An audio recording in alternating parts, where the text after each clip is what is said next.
Livre de la Genèse, chapitre 35. Dieu dit à Jacob, « Lève-toi, monte à Béthel et demeure-y. Là tu dresseras un autel au Dieu qui t'apparut lorsque tu fuyais Ésaü ton frère. » Jacob dit à sa maison et à tous ceux qui étaient avec lui, « ôtez les dieux étrangers qui sont au milieu de vous, purifiez-vous et changez de vêtements. Nous nous lèverons et nous monterons à Béthel. Là je dresserai un autel au Dieu qui m'a exaucé dans le jour de ma détresse, et qui a été avec moi pendant le voyage que j'ai fait. » Ils donnèrent à Jacob tous les dieux étrangers qui étaient entre leurs mains, et les anneaux qui étaient à leurs oreilles. Jacob les enfouit sous le térébinthe qui est près de Sichem.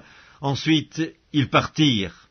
La terreur de Dieu se répandit sur les villes qui les entouraient, et l'on ne poursuivit point les fils de Jacob. Jacob arriva, lui et tous ceux qui étaient avec lui, à Luz, qui est Béthel, dans le pays de Canaan. Il bâtit là un autel, et il appela ce lieu El-Béthel, car c'est là que Dieu s'était révélé à lui lorsqu'il fuyait son frère. Déborah, nourrice de Rebecca, mourut, et elle fut enterrée au-dessous de Béthel, sous le chêne auquel on a donné le nom de chêne des pleurs. Dieu apparut encore à Jacob après son retour de Padan-Aram, et il le bénit. Dieu lui dit, « Ton nom est Jacob, tu ne seras plus appelé Jacob, mais ton nom sera Israël, » et il lui donna le nom d'Israël.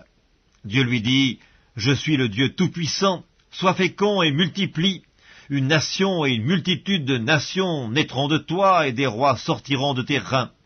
Je te donnerai le pays que j'ai donné à Abraham et à Isaac, et je donnerai ce pays à ta postérité après toi. » Dieu s'éleva au-dessus de lui, dans le lieu où il lui avait parlé, et Jacob dressa un monument dans le lieu où Dieu lui avait parlé, un monument de pierre, sur lequel il fit une libation et versa de l'huile. Jacob donna le nom de Béthel au lieu où Dieu lui avait parlé. Ils partirent de Béthel, et il y avait encore une certaine distance jusqu'à Ephrata lorsque Rachel accoucha.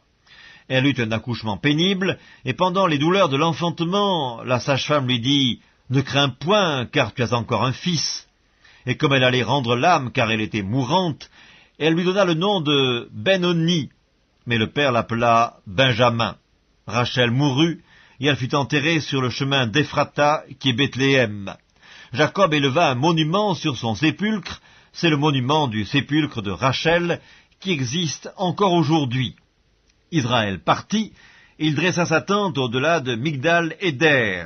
Pendant qu'Israël habitait cette contrée, Ruben alla coucher avec Bila, concubine de son père, et Israël la prit. Les fils de Jacob étaient au nombre de 12, fils de Léa, Ruben, premier-né de Jacob, Siméon, Lévi, Juda, Issachar et Zabulon. Fils de Rachel, Joseph et Benjamin.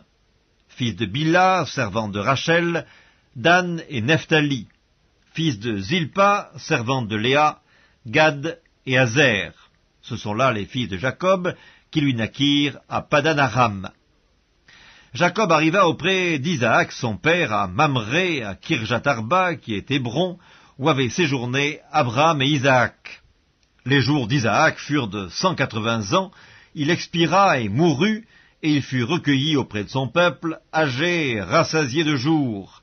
Ésaü et Jacob, ses fils, l'enterrèrent.